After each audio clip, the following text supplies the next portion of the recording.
car tu es Dieu. Alléluia. Merci Seigneur. Nous bénissons le Très-Haut pour sa parole. Dieu Tout-Puissant, sois béni.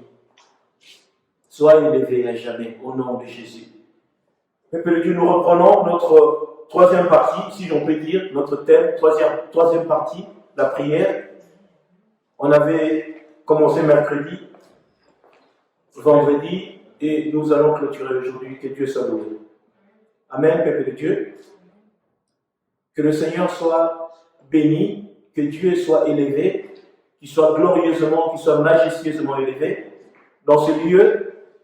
Alors, peuple de Dieu, la prière, toutefois, nous l'avons amenée de manière assez globale. Nous avons vraiment parlé de la prière ici. Nous avons eu notre première partie, deuxième, ça c'est la troisième partie. Nous avons présenté la prière dans tous les sens.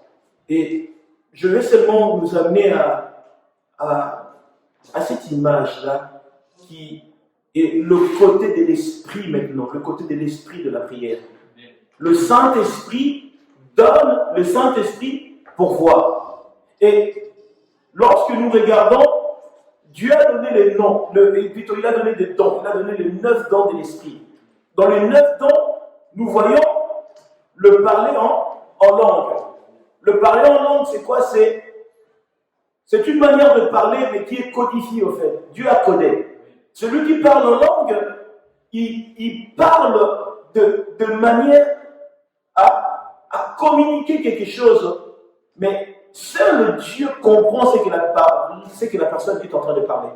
Et nous remarquons que lorsque l'Esprit de Dieu qui est dans la manifestation, qui est dans la magnificence, est en train de communiquer quelque chose, vous allez voir que le parler en langue est interprété aussi en même temps. Lorsque le Saint-Esprit communique la chose, il faut une interprétation parce que c'est une parole que l'homme ne peut pas comprendre. Écoutez, Dieu sait que nous avons des ennemis. L'ennemi qui est le diable, lorsqu'il est en train de t'écouter parler, il y a de ce moment où tu dois prier de manière à coder les choses. Seul Dieu entend. Et le parler en langue a été donné de manière afin que lorsque nous prions, il y a de ces choses que tu veux peut-être parler à Dieu, le diable ne doit pas savoir. Et tu communiques la chose par le parler en langue. Et Dieu lui-même comprend que mon fils et ma fille est en train de parler sur cette chose. Mais comment? Parce qu'en nous réside l'esprit. En réalité, dans l'homme, c'est l'esprit. Et le Saint-Esprit qui est en nous manifeste la chose et l'interprétation est aussi donnée. Lorsque quelqu'un qui parle en langue, où il y a une parole qui est donnée, quelqu'un il est saisi en esprit, il est en train de parler en langue, et Dieu donne quoi? Donne l'interprétation. Ça veut dire qu'on doit interpréter ce que la parole est donnée. Dieu donne l'interprétation. Et dans l'interprétation, il est favorable lorsque nous nous présentons devant, par exemple pendant la prière, celui qui conduit la prière. J'associe l'officiant du jour, le modérateur, la modératrice, tout ce que nous pourrions dire. Il est préférable de quoi? De servir, de parler, non en parler en langue, parce que la foule ne comprendra pas. Tu vas dire, vous allez prier pour vos enfants, il dit, Kora Bashakara. Lui-même, il sait que j'ai dit que vous allez prier pour vos enfants, mais la foule ne peut pas comprendre. Il n'y a pas une interprétation. Il est préférable de prier d'une manière que tout le monde puisse comprendre, dans la langue que chacun de nous maîtrise d'une certaine manière. Alors, je veux que nous puissions prendre nos Bibles, je vous prie. Nous allons prendre 1 Corinthiens chapitre 14. Est-ce que nous y sommes, peuple de Dieu? Amen. Ce qui me plaît dans ces textes, Dieu dit que nous devions aspirer au don. Mais aspirer au don les meilleurs. Parce que dans le don que nous avons, toutefois, le don prophétique, l'esprit de Dieu des prophètes est favorable. Pourquoi? Pour que lorsque la pensée de Dieu vient se manifester, nous avons quoi? Nous avions l'orientation pour notre marche chrétienne. Aspirer le don le meilleur. Certains vont aspirer à manifester le don que Dieu leur a donné par la guérison, par les miracles, de part et d'autre. Mais aspirons au don le meilleur de ce que nous avions. Alors je vais lire la parole de Dieu avec vous. Et lui me dit, cherchez l'amour, aspirez aussi au don, mais surtout celui de prophétie. Celui qui a les dons prophétiques a un avantage. Vous allez me demander pourquoi. Dans le conseil de Dieu, le Dieu des esprits des prophètes, lorsqu'il rassemble les saints, il parle et la connaissance est reçue par la prophétesse ou le prophète afin de communiquer la pensée de Dieu. Écoutez, toute personne qui est dans la communion avec Dieu, il a besoin d'une orientation, sinon tu conduiras ta vie selon la chair. Donc le don de prophétie et l'esprit prophétique est très important. Pourquoi? Pour un enfant de Dieu. Même en Israël autrefois, ils étaient obligés d'aller auprès de prophètes pour recevoir de Dieu une parole. Pourquoi? Pour qu'ils puissent orienter le peuple à la suite des temps. David lui-même qui était un prophète, qui était le roi, mais dans l'œuvre sacerdotale, ils avaient besoin de la personne de Samuel. Il fallait qu'il y ait un Samuel, un prophète. Et c'est lui qui venait avec les insignes, dit l'Éternel. Lorsque David a désobéi, il a été contraire à la volonté de Dieu. Qui est-ce qui est venu lui donner cette parabole quelqu'un qui avait... il lui a expliqué les choses. David a dit, cette personne doit être arrêtée. Il a dit, non, cette personne, c'est toi. Écoute, toi, tu viens voir un roi, tu dis, écoute, tu es accusé de ceci. David n'avait qu'à obéir parce qu'il savait l'autorité que le prophète avait. Parce que d'ailleurs, c'est lui qui l'a établi roi, pas Samuel qui a établi David roi, mais par l'Éternel que Dieu a utilisé Samuel pour qu'un certain David soit roi. Nous y sommes, peuple de Dieu. La Bible dit, en effet, c'est lui qui parle en langue, mais ne parle pas aux hommes, mais à Dieu. Il est préférable de parler en langue. Très important. Surtout quand tu es à la maison, tu es en train de prier. Il est préférable de prier. Mais tu pries en langue. Parce que nous avons des esprits de l'air, nous avons des puissances qui sont là. Je vous invite à vous asseoir. Et lorsque je prie en langue, c'est Dieu qui entend ma prière. Ce n'est pas un homme qui entend Dieu. Lorsque le Saint-Esprit, le Paraclet est descendu, Actes des Apôtres, chapitre 2, nous avons vu quoi? Nous avons vu, il leur a communiqué le mystère, les parler en langue. Ceux qui entendaient les apôtres parler en langue, ils ont dit c'était quoi? Ils étaient ivres. Non, ce n'est pas l'ivresse. Pourquoi? Leur prière de commencement, lorsque l'église a été bâtie, c'était directement le parler en langue.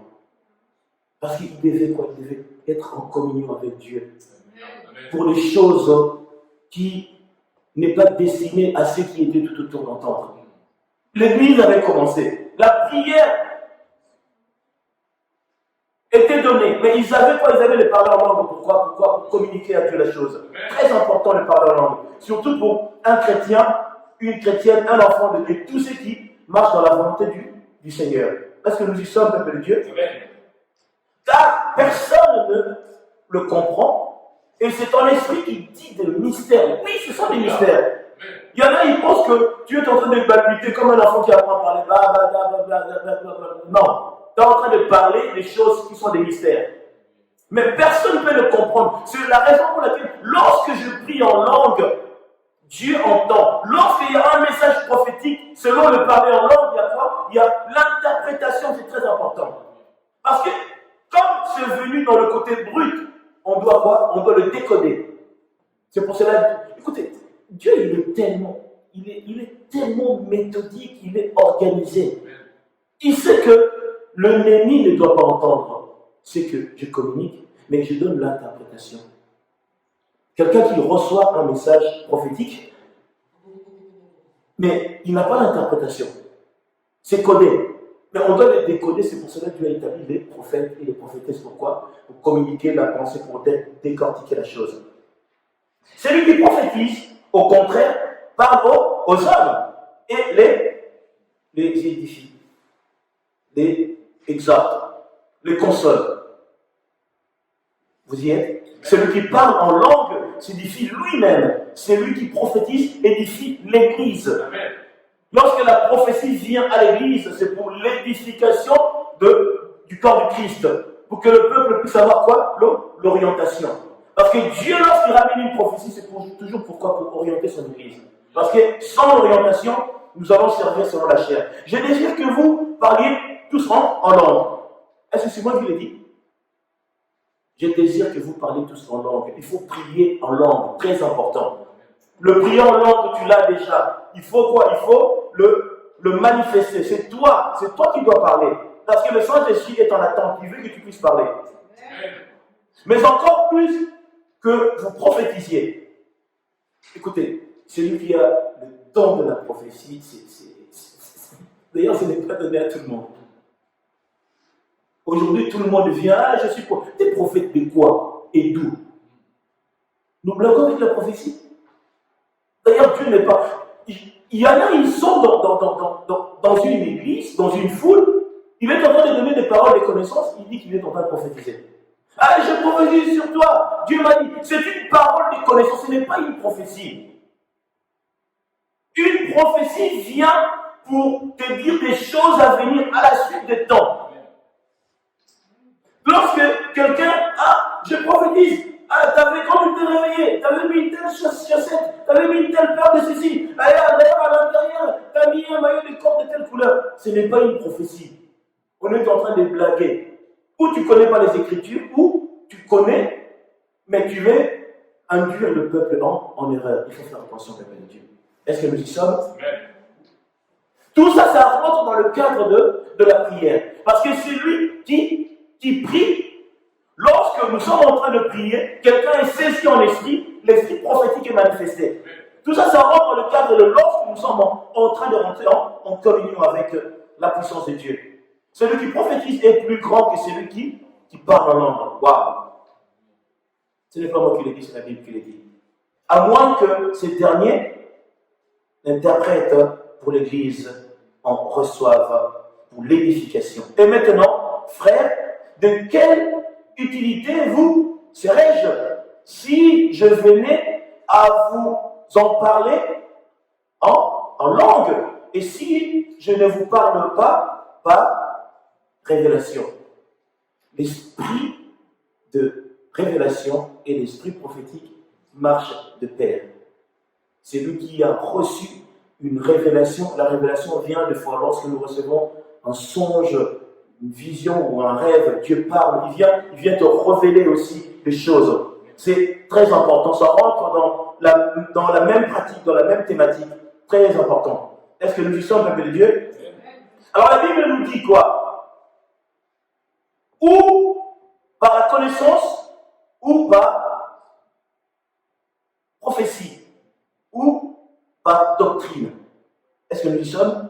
Si les objets inanimés qui rendent un son, comment une flûte ou une harpe ne rendent pas de son distinct? Comment reconnaîtra-t-on ce qui est joué sur la flûte ou sur la harpe?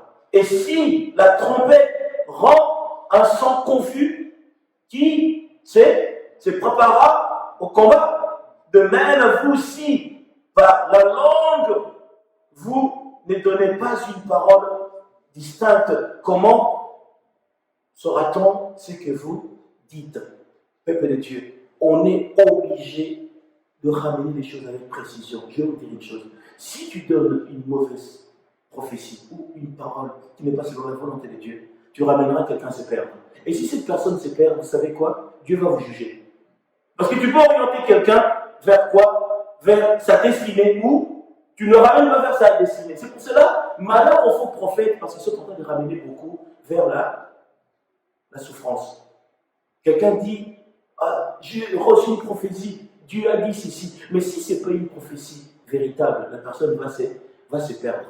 C'est pour cela, lorsque quelqu'un dit une prophétie pour toi, il est rentré en prière, Dieu lui a révélé des choses, il est très important, toi aussi, que tu rentres en prière pour demander à Dieu, est-ce que ta volonté, oui ou non? Mais beaucoup d'entre nous, on prophétise pour lui ou pour elle, elle est dans la joie, on avait prophétisé. Comment sais-tu si c'est une prophétie? véritable ou pas. Chacun de nous doit rentrer dans la prière, demandant à Dieu, cette personne a parlé de ta part, oui ou non. Très important, peuple de Dieu. Chacun de nous doit grandir. Lorsque nous grandissons, nous comprenons que l'Éternel des armées, le Dieu Tout-Puissant, attend de nous que nous puissions faire ce qui est digne, et non selon les hommes, mais selon lui-même. De même, vous, si vous parlez, vous ne donniez pas une parole distincte. Comment saura-t-on ce que vous dites? Car vous parlerez en l'air. C'est des paroles en l'air. Une prophétie qui n'est pas véritable. La personne est en train de parler, c'est des paroles en l'air. Des paroles en l'air. Il est en train de brasser de l'air comme ça, et on est en train... Souvent, c'est une grande foule. Hein. Une grande foule. Tu regardes, tu dis, mais ils sont en train d'attendre. Ah, peut-être il va prophétiser pour moi. Ah, la prophétie, en instantané, comme ça, tout le temps. Mais non. J'ai vu que tu étais dans un arbre. Et dans cet arbre-là, il y avait un lion. Et il y avait... Ce n'est pas une prophétie, c'est une parole de connaissance. Il faut être enseigné, il faut comprendre. Le message, ce n'est pas sur la prophétie, c'est que la prophétie joint la prière manifeste que Dieu parle. Il parle par l'esprit prophétique pour que chacun de nous puisse quoi? Puisse comprendre. Aussi nombreuses que puissent être dans le monde des diverses langues, il n'en est aucune qui soit sans signification. Écoutez, chaque parole qui vient a une raison. Dieu te dit. Ah, j'ai entendu le Seigneur avait dit ceci. Pourquoi il a dit? Il y a une raison qu'il a dit cela. Ce n'est pas en vain. Il y a une raison. Il veut éveiller ton esprit, que tu gardes en mémoire que ceci a une raison d'être. Et je te le dis parce que si je ne te le dis pas, tu seras dans une confusion, d'une certaine manière. Dieu ne parle pas en vain. Il parle parce qu'il sait pourquoi il doit parler. Si donc je connais pas l'essence de la langue, je serai un barbare pour celui qui parle. Et celui qui parle sera un barbare pour moi. De même, vous, puisque vous aspirez au don spirituel, que ce soit pour l'édification de l'Église, que vous cherchez à posséder abondamment. Peuple de Dieu, abonde ta vie de la grâce de l'Esprit. Abonde ta vie de ces choses-là qui te ramènera dans la grandeur. Ces choses-là qui fera de toi une grande personne. Ces choses-là qui te distinguera. Parce que comme nous sommes à Dieu, c'est les choses de Dieu qui nous ramènera dans la grandeur. Soyez revêtus des choses de Dieu. Soyez remplis des choses de Dieu. Soyez magnifiés des choses de Dieu. Ta grandeur en dépend. Ta bénédiction en dépend. Lorsque nous sommes revêtus, lorsque nous sommes mis en position de la grandeur, c'est parce que Dieu nous a revêtus des choses de l'esprit. Très important. Il est Dieu, il attend de nous que nous marchions. Écoutez, bébé de Dieu, aspire aux choses de l'esprit parce que l'Éternel le veut pour que tu puisses grandir et marcher par la puissance et dans son autorité. Nous y sommes, peuple de Dieu. Que Dieu soit béni. Alors, peuple de Dieu, pourquoi Dieu dit qu'il aime les humbles? Dieu aime les humbles, pourquoi? Parce que lorsque nous prions, peuple de Dieu, il y a des ceux, il est un pécheur. Il ne vit pas d'une manière à plaire à Dieu.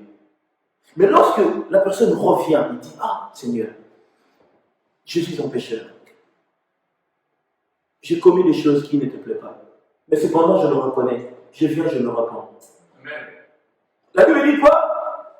Tu le verras, ils sont dans des places, habillés de leur toge et tout, ils sont en train de faire des prières. Oh, Adonai. C'est que dans l'apparence. Mais un pécheur, lorsqu'il vient dans la présence, même à l'église, certains des fois, il est tremblant de peur, il va se mettre noir. Il dit, Seigneur, moi, je ne vis pas une vie agréable, mais aie pitié de moi. Accorde-moi ta miséricorde. Mais le chrétien qui prie, qui est habitué, Dieu le connaît déjà, il est dans son arrogance. Ouais, Seigneur, moi, je suis tout feu, tout flamme, je suis un homme de feu. Tu vas te brûler même avec ton feu. Ah, Dieu te puisse. Peuple de Dieu, l'humilité. Soyons humbles. C'est pour cela, Dieu accorde plus une grâce à qui? À ceux qui viennent, qui ne le connaissent pas. Le nouveau converti, ceux qui viennent à Christ, Dieu est aimant, il les aime. Il a dit, heureux le pauvre en esprit, parce que lorsque tu es dans cette pauvreté, il te donne lui-même. Lorsque je suis pauvre, il fait quoi? Il doit me donner. Et heureux le pauvre en esprit, parce que lui-même, il donnera à ce pauvre, il va lui donner la capacité et les moyens. Pourquoi je parle ainsi? Je prends Luc chapitre 18. Pourquoi je parle, genre, amener cette pensée?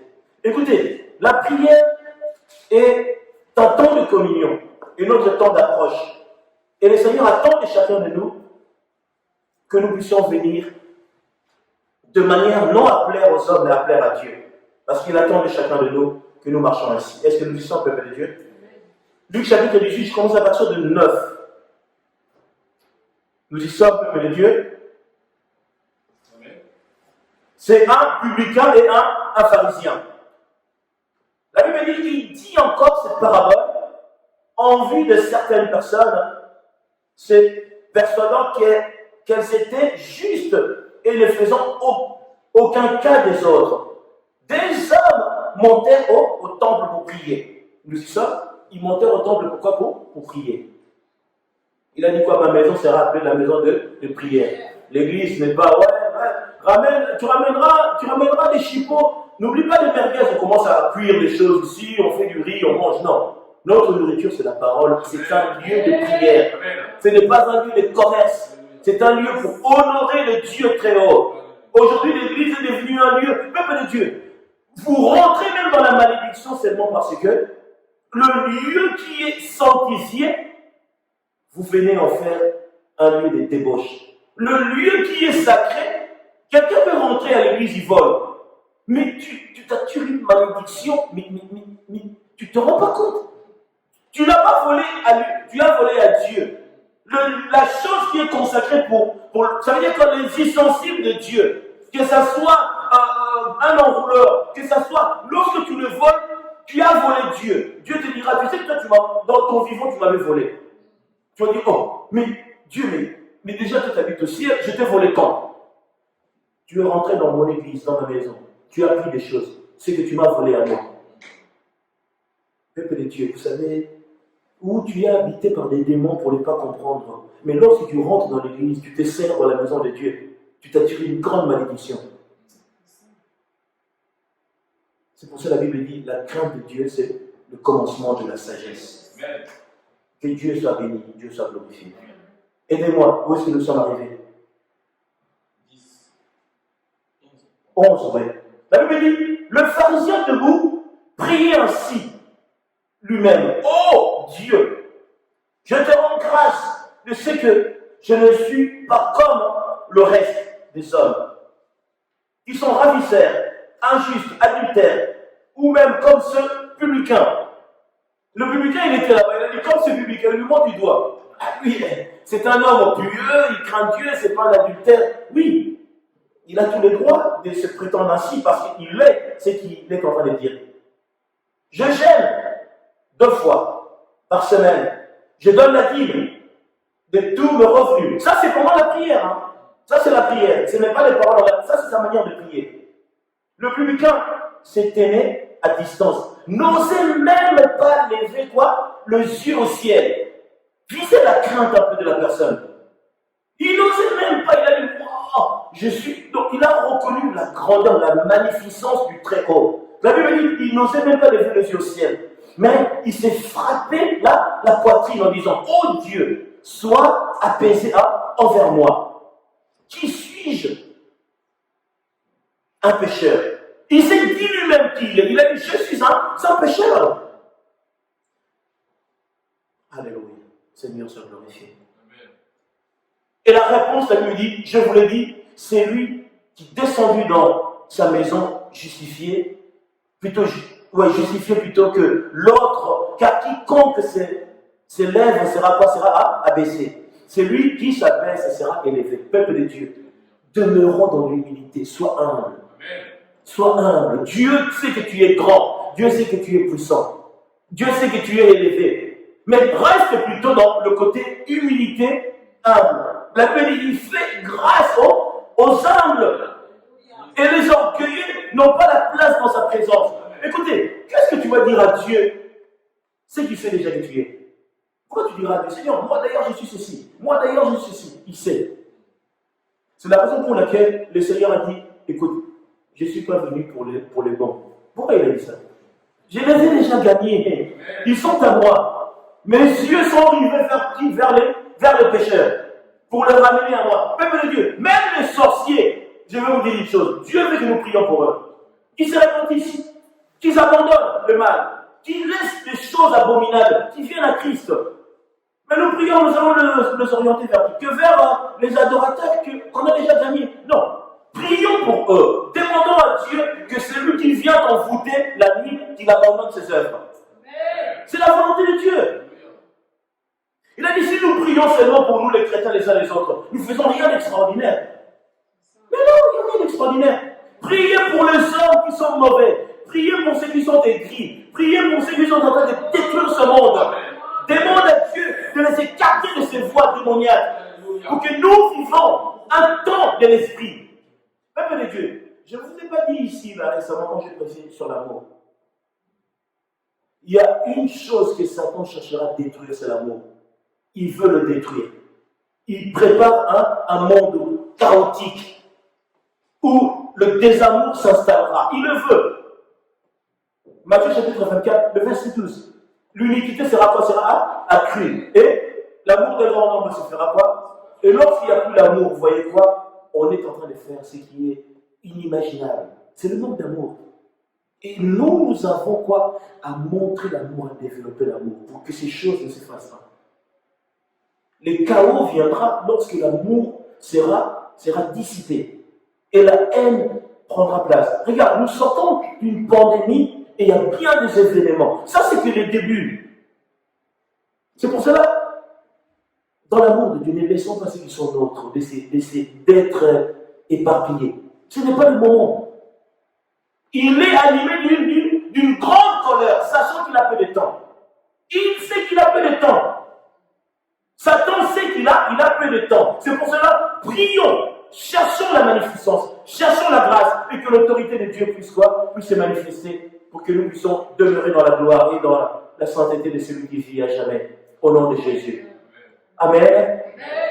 Écoutez, Luc chapitre 6. Luc chapitre 6. Je vais avancer. Luc chapitre 6. Que Dieu soit glorifié. Chapitre 6. Je commence à partir de 12.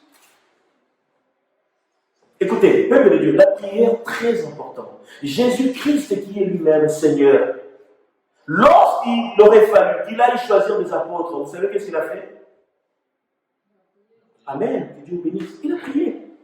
Il a prié. Dieu a prié pour aller faire le choix de l'apostolat des apôtres. Il a prié. Il est Dieu, mais il a prié. Il a pris toute la nuit pour prier. Après, il est allé faire le choix. Mais peuple de Dieu, nous avons pour modèle Jésus-Christ et pour le choix dans nos vies, nous ne nous associons pas à la prière. Ça devient très dangereux. Nous y sommes, peuple de Dieu. La Bible dit, je répète, Luc chapitre 6, le verset 12, en ce jour-là, Jésus se rendit sur la montagne pour prier. Et la Bible dit, et passa toute la nuit à prier Dieu. Waouh! Toute la nuit à prier Dieu. Il a pris le temps de la prière. Pourquoi? Pour le choix des apôtres. Il a prié. Écoutez, si Jésus vraiment a pris toute la nuit pour prier, à combien plus fort très heureux. Ah, Seigneur. Que ton nom soit béni, Père. Merci pour ta parole. Merci, Seigneur. Quand le jour parut, il appela ses disciples et il en choisit 12 auxquels il donna le nom d'apôtres. Il a dit, ils sont mes apôtres. Est-ce que nous y sommes? Et ainsi de suite, il y a leur nom qui est là, roi Simon, nommé Pierre, ainsi de suite. Il a pris le temps pour prier. Écoutez, Jésus-Christ a prié, il a jeûné. Lorsque nous prions, ça ne veut pas dire que l'ennemi nous laissera tranquille. T'as pas remarqué lorsque tu as fini de prier comme ça, il y a des combats, tu dis, oh, mais Seigneur, mais je viens de prier. Pourquoi j'ai des visitations comme ça? Je viens de prier. J'ai prié vraiment peut-être même 4 heures d'affilée. J'ai prié peut-être jusqu'à... Mais tu sens, qu'est-ce qui se passe? Ça veut dire que toi, tu étais en guerre avec le monde des ténèbres. Toi, tu veux te reposer, mais eux, comme ils ne se fatiguent pas, eux, ils sont encore en mode combat. Toi, tu crois que... Non, c'est non. Et ils sont en mode combat encore. Parce que les esprits, ils ne dorment pas. Ils sont en mode combat. Toi, tu es fatigué, les yeux collent, tu vas dormir un peu. Mais Dieu te montre que, en esprit, parce que l'esprit que tu as ne dort pas aussi. La vision que tu vois des attaques, c'est que c'est en continu. Dieu te dit, regarde ce qui s'est fait en esprit. Ce n'est pas que Dieu te laisse vulnérable, c'est que tu étais en guerre, tu étais en combat spirituel avec ces esprits-là. Cependant, tu as arrêté dans la chair, mais l'esprit est toujours quoi? Il est toujours disposé. Il continue le combat. C'est pour cela que tu remarqueras, tu viens de prier intensement, mais tu reçois des attaques. C'est en continu. Toutefois, les anges sont là. L'armée céleste est là. Mais Dieu te donne quand même quoi? Il te donne une vision de la chose. C'est comme si on dit, c'est en différé. Ce que tu as eu à manifester et tu le ressens en esprit. Cela ne veut pas dire que pendant ce temps-là, les démons sont venus. Non. C'est que ton esprit, c'est comme s'il est en train de commémorer la chose. Il est en train de ramener encore la chose d'une certaine manière. Alléluia. Alors, nous allons prendre un texte, Matthieu chapitre 26. Je ne sais pas si je vais vite parce que je pense que le temps, il y a beaucoup à dire, le temps fera défaut. Et je pense que je terminerai ce thème de la prière aujourd'hui même. Si je ne le termine pas, je donnerai les textes pour lire à la maison, parce que le temps est avancé. Est-ce que nous y sommes, peuple de Dieu? Matthieu chapitre 26, je prends ce qui est favorable pour nous. Voyons voir. Est-ce que Diacre peut lire ou pas? Merci pour... voilà. Ok. Voilà. On commence à partir de 36. 26, 36. Suivons la lecture. La Bible parle de quoi? Avant l'arrestation du Seigneur, il était où? Il était à Gethsémane. Et à Gethsémane, il s'est passé une chose. C'est que le Seigneur a voulu enseigner aux apôtres l'importance de la prière. Il a voulu leur apprendre l'importance de la prière. Toutefois, on est fatigué.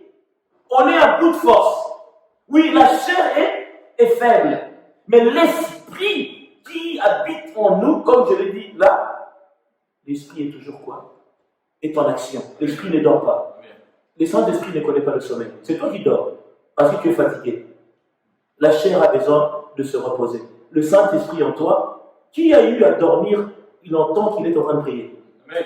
C'est ton esprit qui prie. Amen. Il ne dort pas. Amen. Tu dors comme ça, tu entends l'esprit. Qu'est-ce qui se passe? C'est l'esprit qui prie. Amen. Il intercède par des soupirs. Il parle à Dieu en faveur de ça. Que Dieu vous bénisse. Merci bien. Là-dessus, comment? 36. Je lis la parole. Amen. Là-dessus, Jésus alla avec eux dans un lieu appelé Gethsémane et il dit aux disciples, asseyez-vous ici pendant que je m'éloignerai pour prier. Amen. Comment? Je m'éloignerai pourquoi? Pour prier. Il est favorable. Lorsque tu veux prier, les enfants, à tout à l'heure, tu ne pars pas en voyage, tu es à la maison, mais laissez-moi tranquille, je vais m'éloigner pour prier, parler avec le Père. Très important. Très important. Parce que la communion avec Dieu, c'est singulier. Dieu te veut toi seul avec lui. C'est bien la prière d'ensemble, mais à un moment, on doit rentrer en communion avec Dieu. Dieu te veut pour lui tout seul, pour que tu échanges avec lui. Et le Seigneur l'a montré, il s'est gardé pour prier. Il a laissé les apôtres, mais il est allé pour prier, lui seul. Diacre, merci. On reprend. Il prit avec lui, Pierre, et les 2 fils de Zébédée, et il commença à éprouver de la tristesse et des angoisses. Yes. Il leur dit alors, mon âme est triste jusqu'à la mort. Restez ici et veillez avec moi. Puis, ayant fait quelques pas en avant, il se jeta sur sa face et pria ainsi.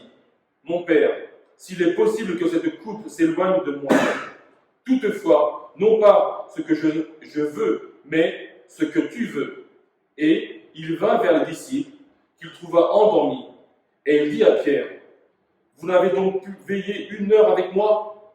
Veillez et priez, afin que vous ne tombiez pas dans la tentation. Comment? Veillez et priez pour que vous ne tombiez pas dans la tentation. Écoutez, ici le Seigneur était en train de lutter sur le plan spirituel. Là, c'est avant son arrestation. Le Seigneur sentait le moment difficile arriver. Alors il a dit quoi? Il a dit aux apôtres que c'est un temps tellement important. Nous sommes censés quoi? Nous sommes censés être en communion avec Dieu. Nous sommes censés prier. C'est pour cela que le Seigneur dit aux apôtres, vous n'avez même pas eu à veiller. Lorsque nous sommes en éveil, c'est que notre esprit est connecté à Dieu. Il dit, veillez et priez pour que vous ne tombiez pas dans la tentation. Écoutez, mes bénis Dieu, la tentation vient à ceux qui ont étouffé la prière. Ceux qui sont hors contrôle, loin de la volonté de Dieu. C'est lui qui prie, il aura du mal à être tenté. Il aura du mal à être tenté. Comment le diable peut venir te tenter parce que toi tu es tout le temps en communion avec Dieu? Ça va arriver comment? Parce qu'il t'a tenté là. Mais peut-être dans 2, 3, 4 ans, tu vas rentrer en prière. Dieu va te dire, écoute, ça c'est le diable. Il va te parler. Ça c'est le diable. Ne tiens pas attention. Quelqu'un vient et dit, je vous veux comme épouse et tout. Mais tu rentreras dans le secret pour demander à Dieu, Seigneur, est-ce ta volonté ou pas? Le Seigneur te dira, oui, c'est ma volonté, ou peut-être c'est un démon déguisé. Pourquoi? Pour détruire ta vie. Je vous dis la vérité. Écoutez, on ne peut faire un choix important. Ça, c'est important. C'est la personne qui se réveillera à tes côtés, qui sera un avec toi et tu fasses un mauvais choix. C'est très dangereux. C'est très dangereux. Je vous dis la vérité, c'est très dangereux. Ça veut dire quoi? Que si il a l'esprit impur, autrement dit, il est dans la démologie, il va te communiquer la chose. Très important. Il va te communiquer. Tôt ou tard, il va t'associer à ses attributs. Mais cependant, c'est lui qui a l'Esprit de Dieu. Toi, tu as l'Esprit de Dieu. Si vous deux, vous êtes unis dans un même corps, mais alors là, quelque chose d'extraordinaire se produira. Amen. Dieu accompagnera votre union et vous serez dans une distinction absolue. Veillez pour que vous ne tombiez pas dans la tentation. Comme on dit. L'esprit est bien disposé, mais la chair est faible. Le Saint-Esprit est dans la disponibilité, pourquoi? Pour l'enfant de Dieu ou le chrétien. Pour l'accompagner dans quoi? Dans tout ce qu'il va manifester. Mais la chair que nous avons a besoin de manger, de boire, de dormir, de se laver, de tout ça. Mais l'esprit n'a pas besoin de ça. C'est pour cela pourquoi on dit le monde des ténèbres œuvre 24 heures sur 24. Ils ne dorment pas. Et nous, lorsque nous dormons, pourquoi ils viennent vers nous? Parce qu'eux, ils ne peuvent pas dormir. Il faut qu'ils continuent leur tâche. Oh, je dormais, mais j'ai entendu. Oui, parce qu'eux, ils ne peuvent pas dormir. Ils n'ont pas le sommeil. Un esprit ne dort pas. Il est toujours en ébullition. Merci bien, merci. Il s'éloigna une seconde fois et pria ainsi. Mon Père, s'il n'est pas possible que cette coupe s'éloigne sans que je la boive et que ta volonté soit faite. Il revint et les trouva encore endormis, car les yeux étaient appesantis. Il les quitta et, s'éloignant, il pria pour la 3e fois, répétant les mêmes paroles. Puis, il alla vers ses disciples et leur dit, vous dormez maintenant et vous vous reposez. Voici, l'heure est proche et le Fils de l'homme est livré aux mains des pécheurs. Levez-vous, allons. Voici, celui qui me livre s'approche. Alléluia. Amen. Le Seigneur, dans sa gloire, dans sa grandeur, dans sa magnificence, dans sa puissance, a voulu quoi? A voulu que ceux qui étaient à son côté apportent un soutien. C'est pour cela qu'on dit quoi? Que le fort puisse soutenir le faible. Que le faible fasse ainsi pour le fort. Ça veut dire quoi? Nous sommes censés être un collège dans l'amour de Dieu pour pouvoir nous aider les uns les autres. Peuple de Dieu, il y a beaucoup à dire, mais je voulais seulement dire une chose, c'est que nous sommes censés, surtout en ce moment, prier.